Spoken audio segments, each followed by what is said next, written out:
بسم اللہ۔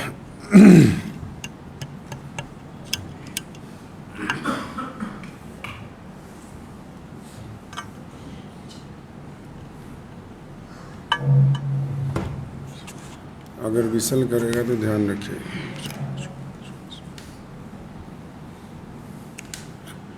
بسم اللہ الرحمن الرحیم۔ شروع اللہ کے نام سے جو بڑا مہربان اور نہایتی رحم کرنے والا ہے۔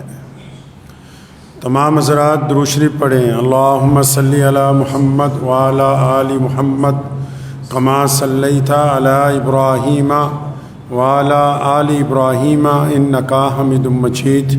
اللہم بارک علی محمد وعلی آل محمد کما بارکت علی ابراہیم وعلی آل ابراہیم انکا حمید مجید۔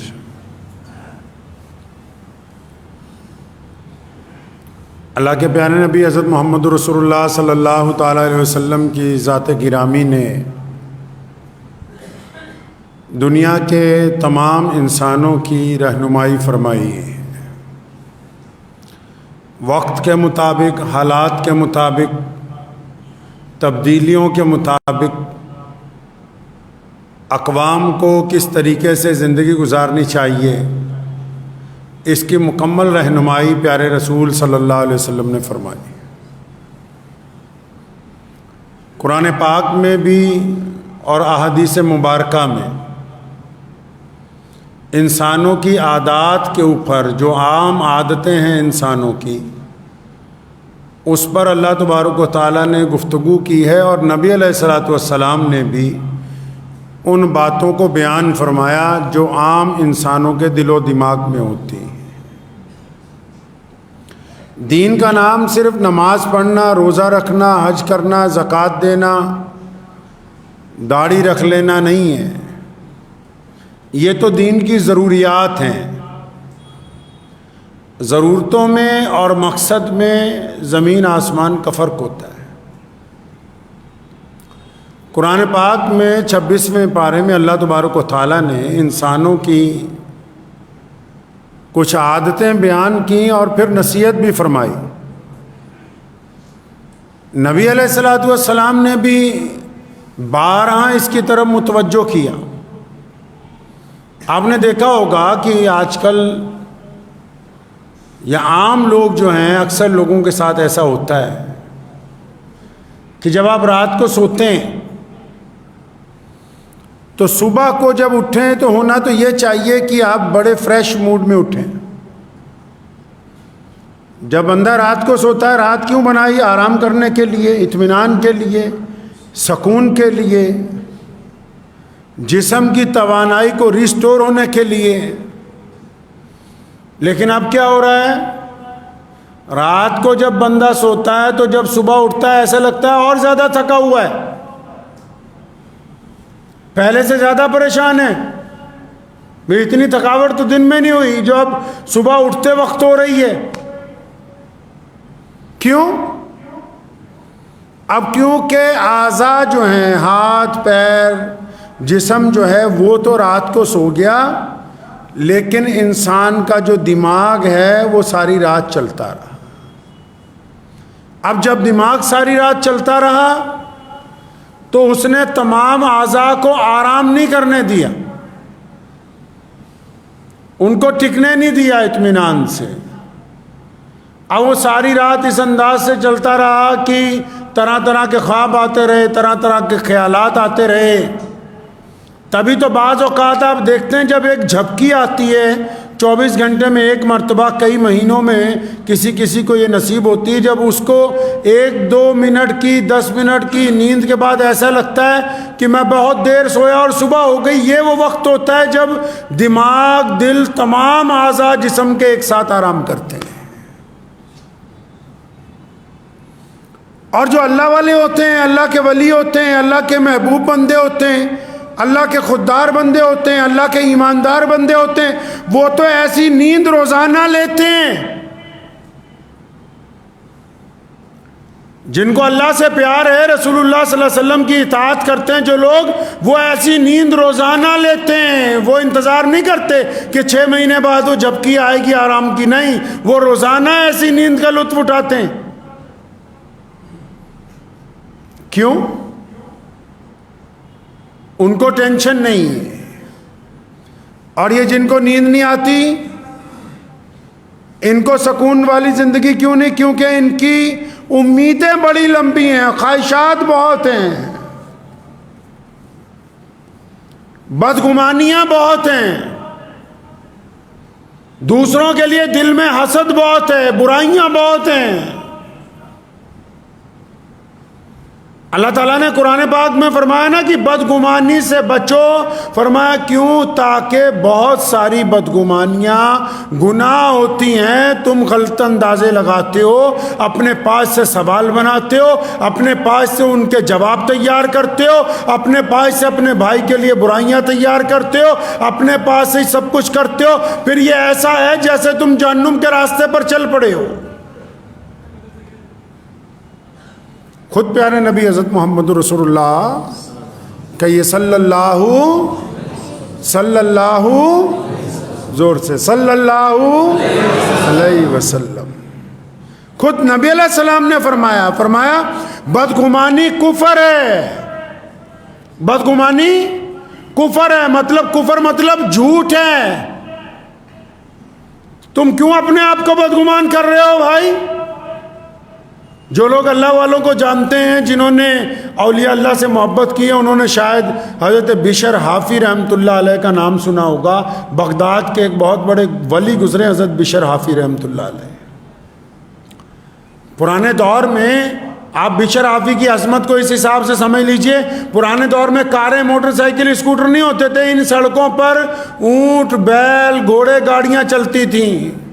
اور لکھا ہے کہ بشر حافی جس جگہ رہتے تھے، جن گلیوں سے، بازاروں سے روزانہ گزر کے مسجد جاتے تھے، ان کی زندگی میں کبھی کسی گھوڑے گاڑی نے، کبھی کسی جانور نے سڑک پر لید نہیں کی. کیونکہ بشر حافی ننگے پاؤں مسجد جاتا ہے، اس لیے اس کے احترام میں ساری زندگی سواری گاڑیوں میں سے کسی جانور نے بھی بغداد کی گلیوں کے اوپر لید نہیں کی.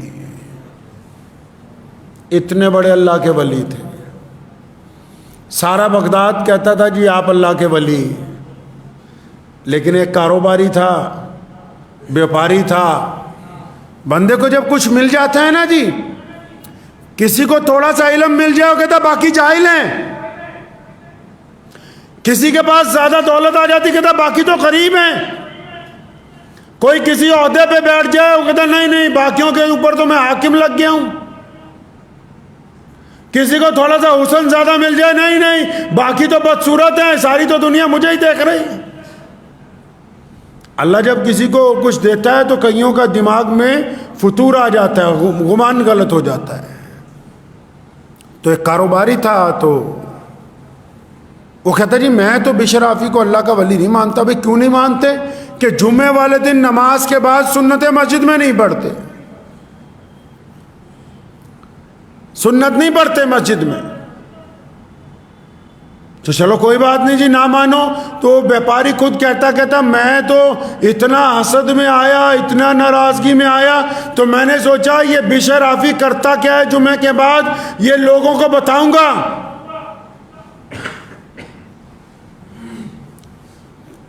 تو چنانچہ ایک دن جمعے کے بعد وہ بشر حافی سے بھی پہلی نماز سے باہر پہنچ گیا.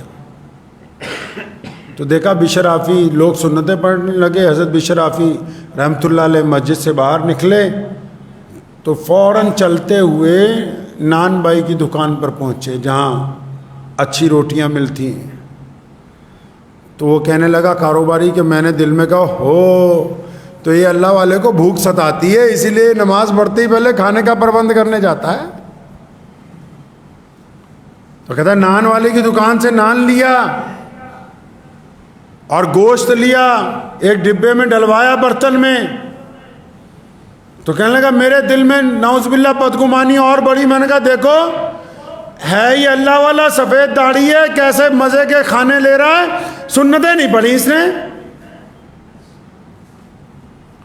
تو کہنے لگا میں چھپ کے دیکھ رہا تھا تو بشر آفی نے سارا سامان ایک پوٹلی میں باندھا اور وہ چل پڑا بغداد کی سڑک پہ ایک طرف کو. تو میں بھی فاصلے سے پیچھے پیچھے شہر سے باہر نکل گیا, جنگل میں داخل ہو گیا. تو کہنے لگا میرے دل میں آیا اچھا تو وہاں راستے میں مزے لے لے کے کھائے گا کسی بڑھیا جگہ پہ, کسی بہترین درخت کی چھاؤں میں بیٹھ کے. تو کہنے لگا میں پیچھے پیچھے اس کے اور چلتا رہا تو کیا دیکھتا ہوں کہ ایک بہت ٹوٹا سا مکان ہے, باہر سے کنڈی لگی ہوئی ہے. تو بشر آفی رحمۃ اللہ علیہ نے اس کی کنڈی کھولی, اندر داخل ہوئے. تو کہنے لگا میں جھانکنے لگا تو دیکھتا ہوں کہ سامنے چارپائی پہ ایک بہت بوڑھا آدمی جس کو فالج ہوا ہے, جس کا ہاتھ اور پاؤں نہیں چلتا, جس کے منہ میں سے رال ٹپک رہی ہے.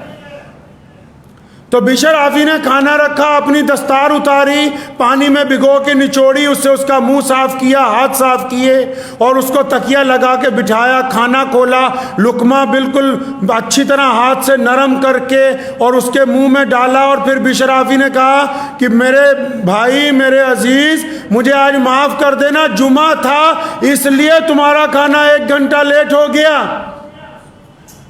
مجھے پتا ہے تجھے اور کوئی کھلانے والا نہیں ہے, تو ناراض نہ ہو مجھ سے. جمعے والے دن مجھے مجبوری ہوتی ہے, میں جمعے کی جماعت چھوڑ نہیں سکتا. تو یہ کہتا ہے کہ میں رونے لگا کہ یہ تو معاملہ ہی کچھ اور ہے. تو بڑے میاں کے آج جس کو فالج ہوا وہ کہنے لگے بشر تو پچھلے 20 سال سے روزانہ صبح دوپہر شام مجھے کھانا کھلاتا ہے, کب تک تو ایسا کرتا رہے گا؟ بشر نے کہا جب تک میرے رب نے مجھے طاقت دے رکھی ہے. کہنے لگا تجھے ملتا کیا ہے؟ فرمایا میں جب ایسی نیکی کرتا ہوں جو بس میرے رب کو پتا ہے اور آپ کو پتا ہے, تو اللہ نے تو مجھ جیسے فقیر کی عزت لاکھوں دلوں میں ڈال رکھی ہے.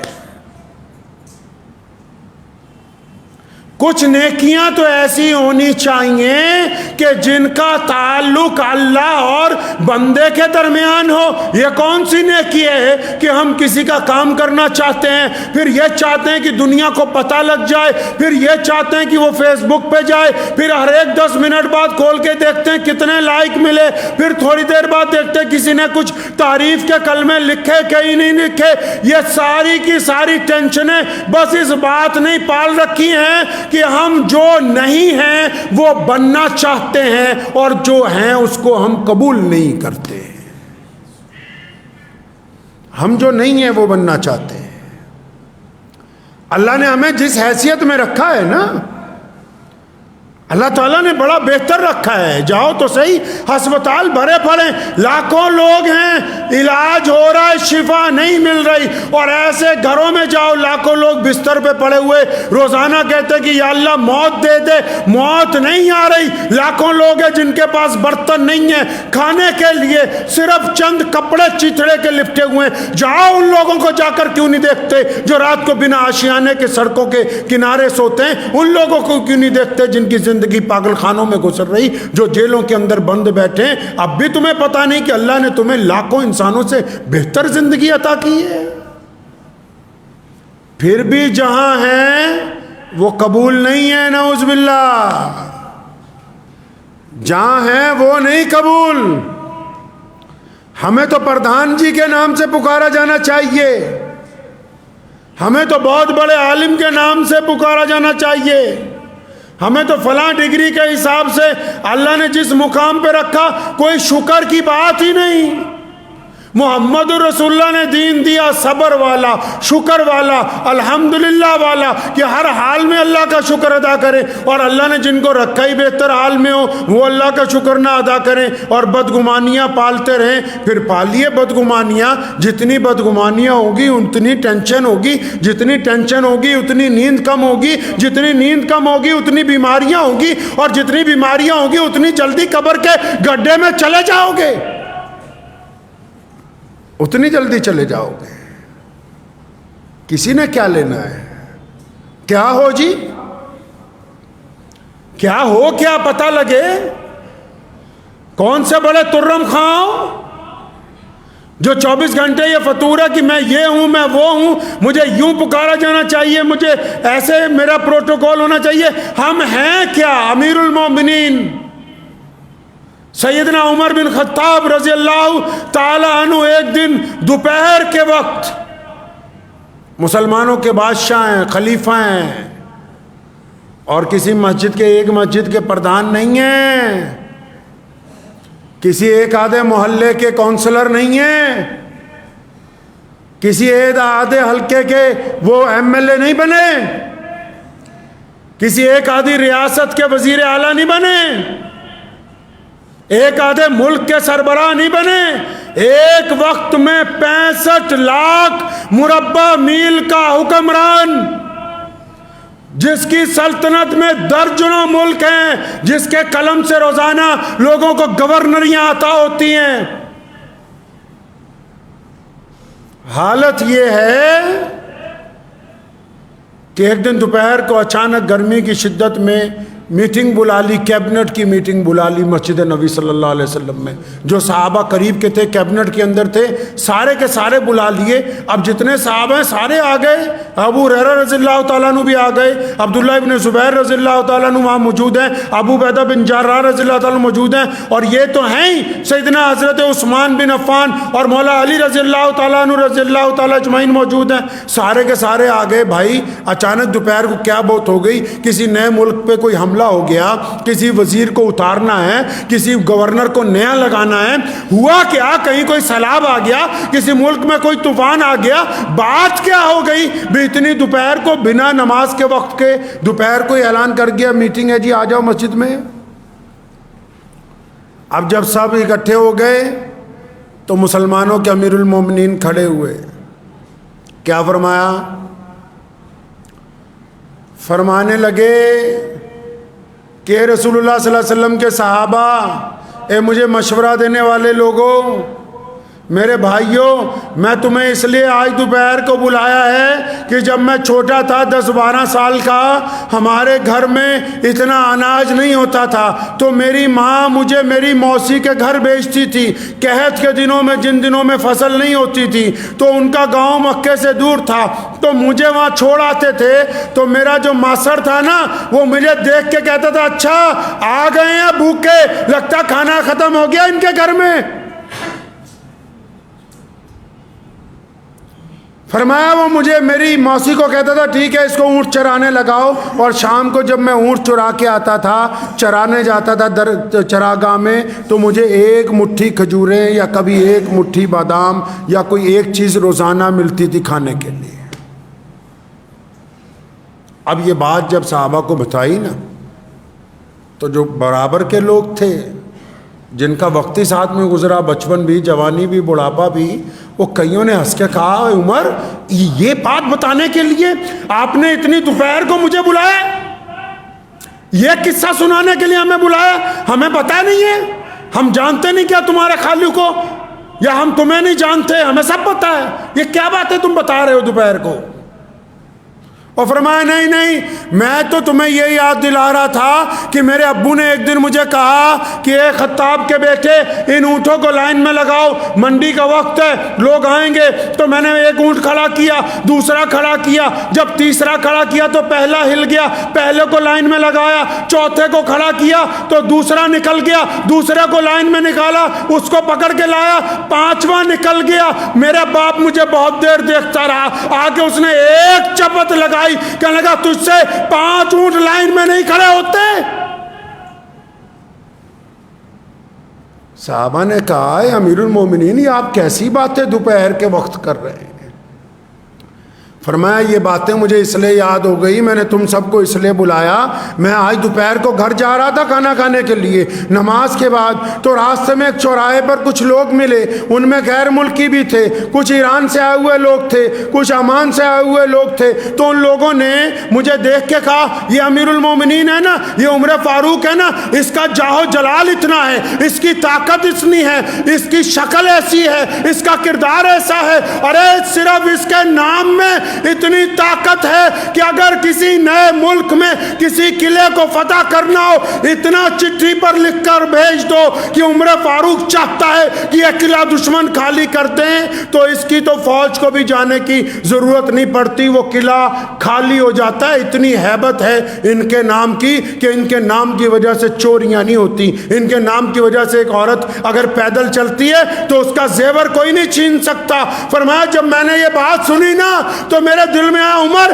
وہ یار تو بہت بڑا بندہ بن گیا، تم سب کو اس لیے بلایا اس دوپہر میں کہ میں اپنی اوقات یاد کر سکوں کہ ہم اصل میں تھے کیا، اور یہ جو عزتیں اللہ نے ہم کو عطا کری ہیں، یہ جو تم کہتے ہو کہ ہم خان صاحب ہیں، ہم قریشی صاحب ہیں، ہم سلمانی صاحب ہیں، ہم فلاں صاحب ہیں، ہم گاڑے صاحب ہیں، ہم میر صاحب ہیں، ہم ڈار صاحب ہیں، تمہیں پتہ لگ جائے کہ ہماری اوقات کچھ نہیں تھی، یہ جتنی عزتیں دی ہیں یہ محمد الرسول اللہ نے عطا فرمائی۔ لوگ ہمیں پوچھتے نہیں تھے، گندی نالی کے کیڑے سے زیادہ غریب کی اہمیت نہیں تھی دنیا میں۔ آج وہ لوگ اترائیں جن کو رسول اللہ نے عزت دی ہو، وہ لوگ بدگمانیاں کریں جن کے پاس عزت ہی اسلام کی ہو، وہ چھوا چھوت کی بات کریں جن کو اسلام نے ایک سب میں بٹھایا ہو، وہ برادری واد پر شادیوں کی بات کریں جن کو کل تک اسلام کے علاوہ دنیا کا کوئی مذہب اپنی اونٹ میں لینے والا نہیں تھا، اپنی بغل میں لینے والا نہیں تھا، وہ ایسی باتیں کریں تو ان کے لیے یہ جائز نہیں ہے۔ عمر رضی اللہ تعالیٰ عنہ کی جب یہ بات سنی تمام صحابہ کی آنکھوں میں آنسو آ گئے۔ فرمایا عمر تو بات تو ٹھیک ہے، ہم جتنے بھی لوگ ہیں ہمارا جو معیار ہے، ہماری دنیا کے سامنے جو عزتیں ہیں، اللہ کے قریب جو ہماری بات ہے، جو کچھ ہمارے پاس سرمایہ ہے، ہمارے پاس جو زندگیاں، ہمارے پاس جو ہے، یہ سب تو سب محمد الرسول اللہ صلی اللہ علیہ وسلم کی بدولت ہے۔ تو ہم کیوں پریشان ہیں جی؟ ہم نے دین کو رکھ دیا سائیڈ والی جیب میں ایک ٹوپی کی طرح کہ بس جب ضرورت ہو تو نکال کے اوڑھ لو، اور جب اس کی ضرورت ختم ہو جائے تو واپس اس کو پاکٹ کے اندر ڈال لو۔ ہم اتنے بدگمان ہو گئے۔ رسول اللہ صلی اللہ علیہ وسلم نے فرمایا بدگمانی کفر ہے، اس چکر میں نہ پڑو، اور رسول اللہ نے عزتیں بانٹی، ہم عزت بانٹنے کے لیے تیار نہیں ہیں۔ آپ اپنی ذاتی زندگی دیکھیں، سب لوگ، کیا ہم نے کسی کو عزت بانٹی ہے؟ کیا ایک باپ اپنے بیٹوں کو عزت دے رہا ہے؟ کیا ایک بیٹا اپنے باپ کو عزت دے رہا ہے؟ کیا ایک بھائی اپنے بھائی کی تعریف کرتا ہے؟ کیا ایک مالک اپنے مزدور کی صفت کرتا ہے؟ کیا ایک خریدار اپنے بیپاری کی تعریف کرتا ہے؟ ارے نبی علیہ السلام کو دیکھو کیا بات ہے، فرمایا جو مزدور ہے نا وہ اللہ کا دوست ہے، اور فرمایا جو اچھا بادشاہ ہے نا اللہ اس سے بڑا راضی ہے، فرمایا جو رزق حلال کماتا ہے نا اس کا حشر نبیوں کے ساتھ ہوگا، فرمایا جو بیٹیوں کا باپ ہے وہ جنت میں میرے ساتھ ہوگا، فرمایا جو بیٹی ہے نا یہ اللہ کی رحمت ہے، فرمایا جو بیٹا ہے نا یہ اپنے باپ کے نقش قدم پر چل کے اس کا نام بلند کرنے والا ہے، فرمایا جو پڑوسی ہے نا یہ سکے بھائی کی طرح ہے، فرمایا جو بیمار کی تیمار دردی کرنے جائے اللہ اس سے راضی ہو جائے۔ بتا تو لگے کیا ہم بھی کسی کی تعریف کرتے ہیں؟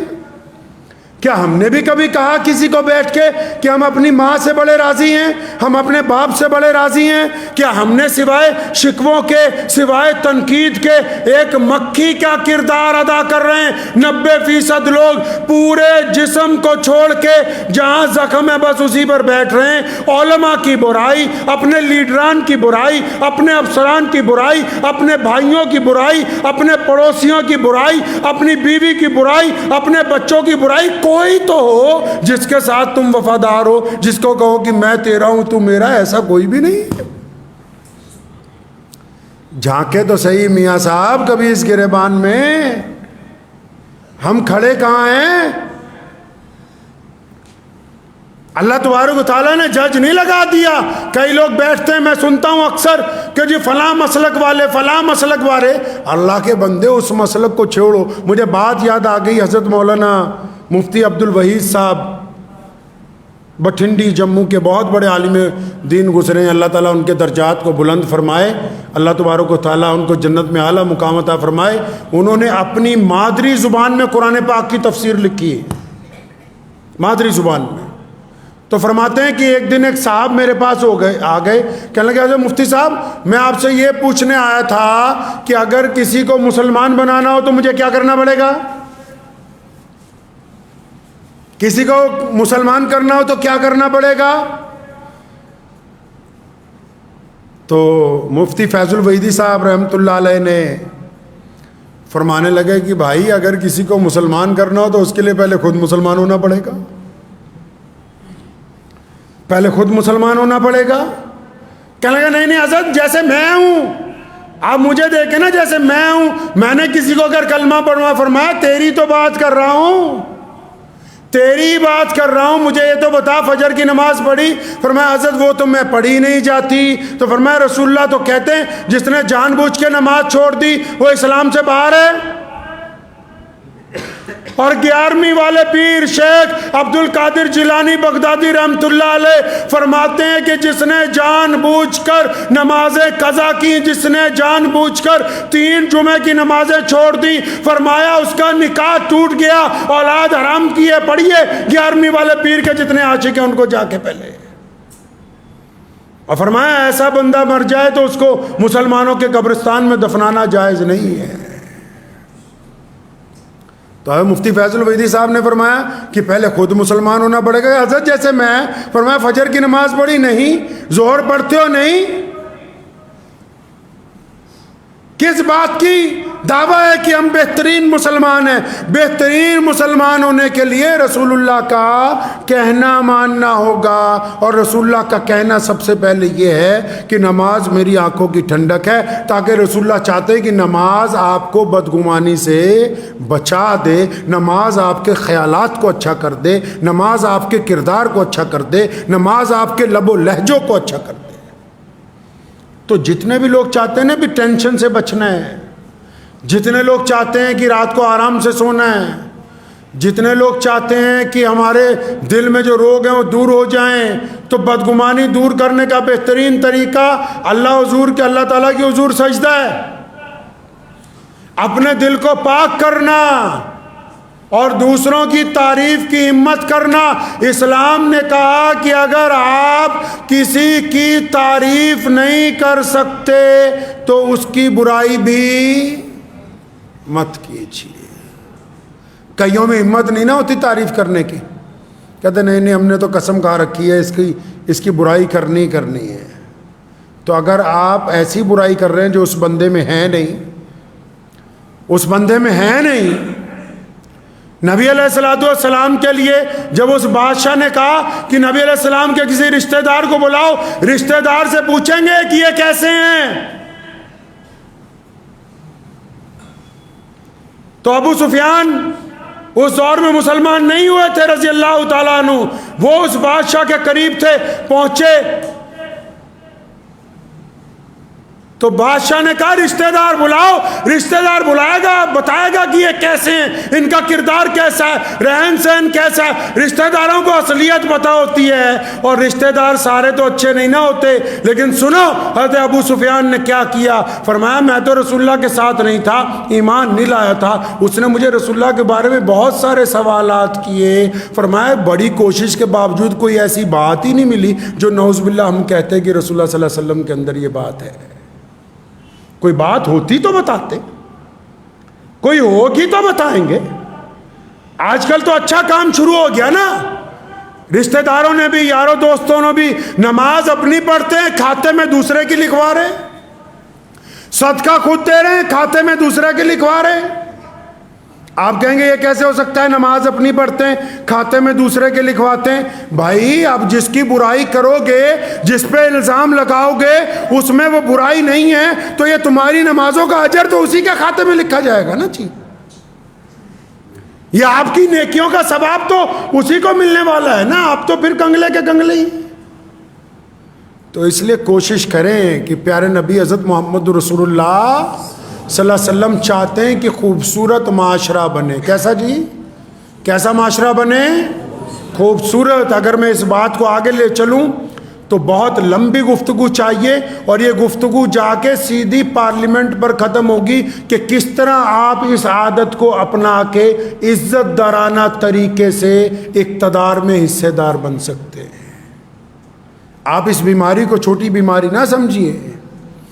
یہ جو غیبت کی بیماری ہے اور بدگمانی کی بیماری ہے اور حسد کی بیماری ہے، اس نے صرف آپ کی صحت کو نہیں نقصان پہنچایا، آپ کی اجتماعیت کو بھی نقصان پہنچایا ہے، آپ کی سیاسی طاقت کو بھی نقصان پہنچایا ہے، آپ کی جماعت کی نماز کو بھی نقصان پہنچایا ہے، آپ کے شادی بیاہوں کو بھی نقصان پہنچایا ہے، آپ کے محلے کو بھی نقصان پہنچایا ہے، آپ کے کاروبار کو بھی نقصان پہنچایا ہے۔ آپ کیا سمجھ رہے ہیں کہ صرف اتنا ہی ہوا ہے کہ ہم دوسرے سے بدگمان ہیں؟ نہیں، بدگمان ہونے سے رابطے ٹوٹ گئے ہیں،